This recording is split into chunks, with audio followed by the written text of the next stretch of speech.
news updates for you guys off our LinkedIn page today. It is March the 24th. It is 8 a.m. and we have some new updates for you guys today. But before moving forward, please click the like and subscribe button below. It really helps our channel circulate around YouTube so more people can get updated on the newest tech, rollouts, privacy updates, software updates, and all that great stuff. Also, guys, please visit us on our official website, electroniceditions.net. That's electroniceditions.net. There, you'll be able to be an EAD club member, read up on our daily blogs as well as see our new tech deals weekly that we update on our website as well. All right, so without further ado, let's get started for today. So today, guys, it looks like China's largest private automaker launches a new electric vehicle brand named Zeekr. That's Zeekr, right? So Geely, the Chinese parent company of Volvo, announced the launch of a new electric mobility technology and solutions company called Zeekr. The company, which is China's largest private automaker, reportedly will invest $300 million into the new venture to start out, right? So it's the latest in a string of deals for Geely that includes satellites, drones, trucking, and partnerships with major firms like Baidu, Tencent, and Foxconn. The news about Zeekr was first reported by Reuters last week, right? So the first cars bearing the Zeekr nameplate are scheduled to roll out in the third quarter of 2021. So third quarter, guys, that'll be most likely in the summertime, right? So close to the end of summer, in the summertime, right? So Geely said though the company isn't releasing any details or specifications yet, Zeekr will likely slot into the premium category of vehicle, putting Geely in direct competition with Mercedes-Benz, which it also invested in as well. So this is very, very interesting, guys. We're going to see this new electric vehicle possibly come out and roll out probably in June. Between July and August, or July and September. So we'll definitely see how this obviously electric vehicle will be looking, right? So it's in current development right now. Very, very, very interesting, guys. So if you want to learn more about this too, you can go ahead, click into the article. Follow us on LinkedIn, click into the article. You guys can learn more about it there too. Moreover, guys, more news on smartphones. So it looks like here's how the OnePlus 9 and 9 Pro compared to Samsung and Apple's flagship phones, right? So OnePlus has released its new batch of phones, the OnePlus 9 and the 9 Pro. As is the tradition with OnePlus, the phones are equipped with the latest high-end Snapdragon chips and are priced lower than most of the competition. Both phones also include charging features that Apple and Samsung don't match. They wirelessly charge at a super fast 50 watts and can charge at 65 watts over wired charging. They also both have Hasselblad's camera, tuning, and software, right? So if we go into this article more and further, this is from diverse.com if you guys don't know what that is. Okay, so it looks like the OnePlus 9 and the 9 Pro are very similar, but there are a few differences to watch out for. For example, the Pro has a bigger screen. The Pro includes a telephoto camera and mmWave 5G, and the unlocked and T-Mobile versions of the Pro have IP68 certification. Only the T-Mobile version of the regular phone is IP68 certified, right? So the Pro includes Hyper Touch, where it pulls for finger input at 360 hertz as well. At retail prices, the regular OnePlus 9 is $70 cheaper than Samsung's regular Galaxy S21 and $100 cheaper than the iPhone 12. Both of those phones include Wave and IP68 water resistance, but if those aren't features you care about, it may be worth the saving to you, right? So definitely some discrepancies in price there, right? So the OnePlus 9 comparison, right? So OnePlus 9, the OS system is the OS that it's running on, the operating system is called Oxygen OS. It's based on Android 11. Samsung Galaxy S21 just runs on the operating system of Android 11, right? So as well as the Samsung Galaxy S21 Plus. iPhone 12 obviously runs on iOS 14, right? So the display inches for the OnePlus 9 is 6.55 inch OLED display, and for the Samsung Galaxy S21 is 6.2 inches OLED display. Okay, so a little bit bigger for the OnePlus 9 now. It looks like for the Galaxy S21 Plus is 6.7 inch OLED display, a little bit bigger than the OnePlus 9, not too much bigger though. And then iPhone 12 obviously is 6.1 inches OLED display. And we're talking about the resolution, guys. We have for the OnePlus 9 2400 by 1080p. Same thing goes for the Samsung Galaxy S21 and S21 Plus. For the iPhone 12, we have 2532 by 1170, so a bit more resolution on the iPhone 12. Okay, also the refresh rate, guys, definitely much better on the Android devices. So we have the OnePlus 9 as well as the Galaxy S21 and S21 Plus are going up to 120 hertz of refresh rate, while the iPhone 12 only delivers 60 hertz of refresh rate there. We also have the weight as well. For the OnePlus 9, we have 192 grams. For the Galaxy S21, we have 171 grams. For the S21 Plus, we have 202 grams, so definitely a little bit heavier. And then also for the iPhone 12, 164 grams, which is definitely the lightest of them all. The OnePlus 9 definitely is a little bit heavier in that sense. Now the battery capacity, guys, some of you guys love hearing about battery capacity. For the OnePlus 9, we have 4,500 milliamp battery. Also for the Samsung Galaxy S21, we have 4,000 milliamp battery. For the S21 Plus, we have 4,800 milliamp battery, so a little bit more amps than the OnePlus 9. And then for the iPhone 12, just a 2,800 milliamp battery, so definitely the lowest of between all these phones. All right, and we have the processors here. For the OnePlus 9, you have the Snapdragon 888, which is a very great processor. We've been hearing that name for a while now on our episodes and our news channel. As well as for the Galaxy S21 and the S21 Plus, you also have Snapdragon 888 as well. For the iPhone 12, it's different. You have the A14 Bionic processor. Okay, the amount of RAM, guys, we have for the OnePlus 9, you have 8 gigabytes, and as well we have 8 gigabytes as well as 12 gigabytes. For the S21 and S20, for the Galaxy S21, S21 Plus, it's only 8 gigabytes, while the iPhone 12 only has 4 gigabytes. Now the storage is pretty much the same between all the three Androids. So the OnePlus 9, the Samsung Galaxy S21, and the S21 Plus, you have 128 gigs and 256 gigs for those three phones. For the iPhone, you have obviously the 64 gig, the 128 gig, and the 256 gig as well. All right, so those are just a few specs, guys. There's obviously more specs that you guys can go and read up on too in this article too, if you guys would really want to learn more. If you guys really want to learn more too, please, guys, follow us on LinkedIn. Click into the article. You guys can learn more about it there.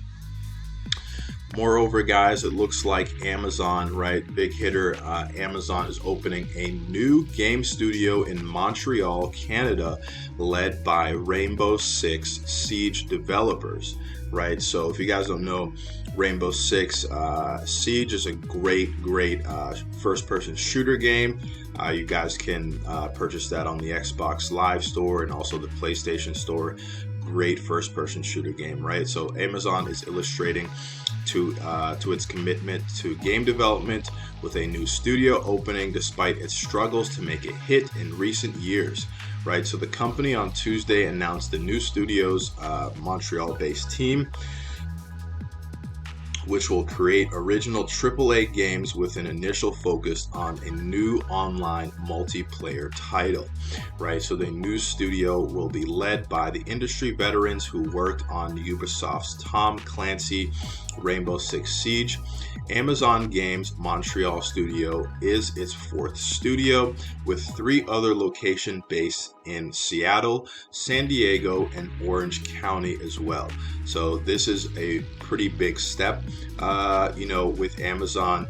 And I mean, honestly, I don't think that this game studio, this new studio that they're opening, will disappoint. The people that developed Rainbow Six definitely, it's a great first-person shooter. Definitely, it's not like Call of Duty, it has, I feel like, a little bit more uniqueness to it. So hopefully they'll bring that uniqueness when building, these gaming studios, especially the fourth studio in Montreal. So we will definitely see how that goes there. If you guys want to learn more about this too, and what this can entail, please, guys, you guys can go and follow us on LinkedIn. Click into the article. You guys can learn more about it there. Moreover, guys, it looks like Microsoft, also a big tech giant, is in talks with Discord. If you guys don't know what Discord is also an application you can download on your phone. It's another social application you can download. It's pretty popular right now. It's in talks with Discord over $10 billion plus acquisition. So it looks like Microsoft is looking to buy out Discord for a little bit more than $10 billion, right? So Microsoft is in discussion with Discord to acquire the gaming-focused chat software for more than $10 billion, according to sources talking to Bloomberg, right? So Xbox chief Phil Spencer is said to be talking to Discord about the potential deal, right? So VentureBeat reported earlier today that Discord was exploring a $10 billion plus sale after multiple potential buyers expressed interest, that it has signed an exclusive acquisition discussion with one party, suggesting a deal could be close, right? So Bloomberg sources say the deal isn't imminent. However, with one person saying Discord will be more likely to take itself public than seek an acquisition. And I mean, it would make sense, right? I don't know. $10 billion is a lot of money. I mean, Microsoft, if they acquire that, I think Discord may negotiate maybe even upwards towards the 50 billion. I mean, Discord is definitely a popular application. They may be looking to do some of their own projects, behind the scene, and plus they're looking to take themselves public as well. Once they really start taking themselves public, they may even be able to raise more money because they'll be on the stock market and everything. So that should definitely be interesting to see. But if you guys want to learn more about this too, guys, definitely go ahead, click into the article. You guys can learn more about it there too. Moreover, guys, more smartphone information. It looks like the Black Shark 4 is a high-end gaming phone that doesn't look like one, right? So the Xiaomi's Black Shark brand has announced its fourth series of gaming phones, the Black Shark 4 and the 4 Pro. So they improved on the previous series in most of the ways you'd expect them to, right? So there's a faster processor moving up to the Snapdragon 870 in the standard Black Shark 4 and the Snapdragon 888 in the 4 Pro, right? So both phones also come with fast LPDDR5 RAM and UFS 3.1 storage though each will come in different configurations, right? So the Black Shark 4 starts with 6 gigabytes of RAM and 128 gigabytes of storage for 2,500 Chinese yen, right? So, the yuan, right? There's the Japanese yen and then there's the Chinese yuan, right? So roughly $383, right? So while the 4 Pro starts at almost 400 won, about $613 and has 8 gigabytes of RAM with 250 gigabytes of storage, right? So these will debut in China on Friday, March 26th, right? So this is this week, guys, in a couple of days. So definitely keep that in mind. So while the company says it's an overseas launch will happen also in the near future too, guys. So if you guys want to learn more about this too, please go ahead, follow us on LinkedIn. You guys can click into the article and learn more about it there. Also, guys, more news on streaming service Netflix, right? Looks like Netflix has announced that it will be experimenting with the release schedules of 2 reality TV shows, The Circle and Too Hot to Handle, right? So via The Hollywood Reporter. Instead of releasing all the episodes at once, it will release them over the course of a month, with each show having a batch of episodes released on Wednesdays, then releasing the finale by itself at the end of the run. So this means you won't be able to binge all the episodes in a single weekend. I know some of you guys like to do that. Some of you guys will binge, all day, all night, all week, all month. And it's not going to let you do that. And they do it for a reason, right? Definitely keep that suspense, right? And that's definitely a good thing, right? So these shows aren't the first time Netflix has broken away from the binge model it popularized, right? In which all the episodes of the show are released at once, right? So it has released episodes of Cooking Competition, The Great British Baking Show, and music contest Rhythm Plus Flow on a weekly basis, right? So with The Circle show and the Too Hot to Handle show, though Netflix is making a statement that it's experimenting and trying to give people time to dissect and dish the events of the show, right? So in other words, it's giving people time to gossip about what happened and what could happen next. Honestly, I haven't watched Too Hot to Handle, but I have watched The Circle, guys. And let me tell you guys, it's definitely an interesting show to watch. It's definitely, at first it seemed a little bit silly to me.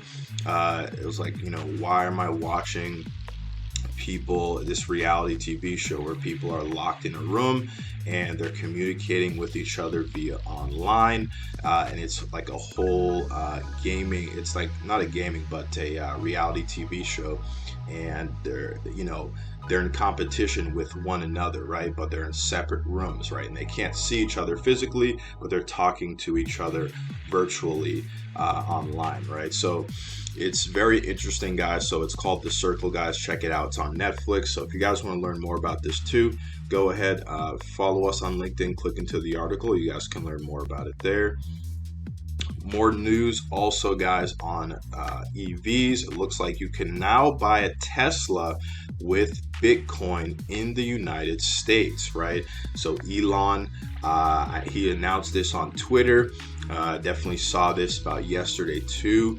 Very, very excited. So Tesla now accepts Bitcoin as payments for its cars, and the U.S. CEO Elon Musk announced on Twitter, right? So the option to pay using the cryptocurrency now appears on the company's U.S. website, where it's available alongside the traditional card payment option, right? So Musk said that the option to pay with Bitcoin will be available to other countries later this year. So all the people, all my US guys, definitely get excited. You want to buy Bitcoin, you want to buy Tesla now.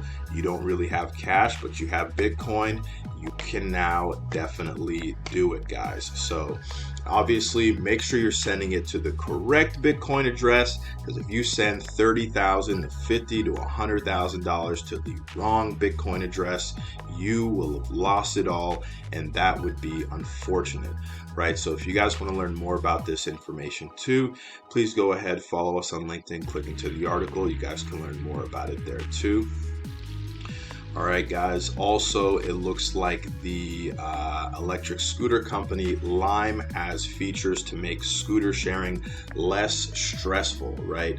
So scooter sharing giant Lime is updating its app to make renting one of the company's battery-powered two-wheelers a little easier, right? So customers can now take advantage of new features like app-less riding, 10-minute conversations, and vehicle configurations to take some of the bite out of scooter sharing, right? So customers who don't have the Lime app on their phone can still ride by taking a photo of the scooter's QR code and paying through Apple Pay or Google Pay, right? So Lime says it will be a useful tool for first-time riders who don't want to commit or don't have the space on their phones, right? So the functionality works by temporarily downloading a portion of Lime's normal app. It uses the Instant Apps feature on Android, while on iPhones it makes use of the new app Clips feature, which arrived last year as part of the iOS 14, guys. So very, very great step up. Very great step up by Lime too. If you want a little bit more information about this too, maybe how you can set this up as well too, and learn more information, go ahead, follow us on LinkedIn, click into the article. You guys can learn more about it there too. Also, guys, a little bit more news on Amazon. It looks like Amazon delivery drivers have to consent to the AI surveillance in their vans or lose their jobs, right? So looks like Amazon is creating more protocol for its workers for a reason, right? So Amazon is well known for its technological taylorism, using digital sensors to monitor and control the activity of its workers in the name of efficiency. But after installing machine learning powered surveillance cameras in its delivery vans earlier this year, the company is now telling employees agree to be surveilled by AI or lose your job. So this is going to be a requirement. So if you guys are listening to this and you guys are an Amazon employee and you guys do deliveries, this is something that you guys are going to have to be doing very, very soon, if not already, right? So definitely be prepared for this. It's only for the better. I believe Amazon's doing this for a reason, obviously, just to keep things, organized, just to keep things, well looked after at, right? And it makes sense, right? So if you guys want to learn more about this too, go ahead, follow us on LinkedIn, click into the article. You guys can learn more about it there. Lastly, guys, you have Intel, right? Invest $20 billion in new factories, right? Will produce chips for other companies as well. So this is a step up for Intel. We already know how Intel is with their chips and processors. They're very, very, very unique, right? So Intel has a new CEO, Pat Gelsinger, and he's not wasting any time to make some big changes, right? So at the company's Engineering the Future announcement today, Gelsinger announced plans to outsource more of Intel's chip production to third-party foundries, right? So a $20 billion investment into 2 new fabs in Arizona and a new branch of the company called Intel Foundry Services, which will see Intel's foundries produce chips for other companies, right? So this would be a very big step up and definitely a good business move too. I mean, other companies, probably other startups and other existing companies may want to update their processing chips, and obviously they'll have to make deals with Intel to definitely making them a big powerhouse in this space, right? So the announcements are part of a new IDM 2.0 strategy for Intel's design and manufacturing, right, which is made up of 3 parts, right? So first, there's the Intel's in-house manufacturing, which will continue to serve as a key part of Intel's design and production of chips, right? So second, there's an expanded use of external foundries as well, including TSMC, Samsung, and Global Foundries for production of products at the core of Intel's computing offerings, right, for both consumer and enterprise chips starting in 2023. So this is a very, very nice step by Intel. It looks like they're going to create these new production labs as well in Arizona. So this would be a very, very big move. So if you guys want to learn more about this too, guys, please go ahead, follow us on LinkedIn, click into the article. You guys can learn more about it there too. And that is pretty much the news we're going to be taking today from our LinkedIn page today, guys. All right, we do have more product update news as well on our Facebook page. You guys can follow us on our Facebook page. We'll leave a link in the description below. If you guys are listening to podcast form as well, our Facebook page is called The Real EAD, all one word. Also, if you want to follow us on our Instagram page too, that would be awesome. It's called Official Electronic Editions. Again, all one word. We'll leave links in the description below so you guys can go ahead and follow us there too. All right. And please, guys, do not forget, visit us on our official website to get daily updates on our deals and blogs and all that information at electroniceditions.net. But without further ado, guys, stay healthy, stay motivated, and we'll see you guys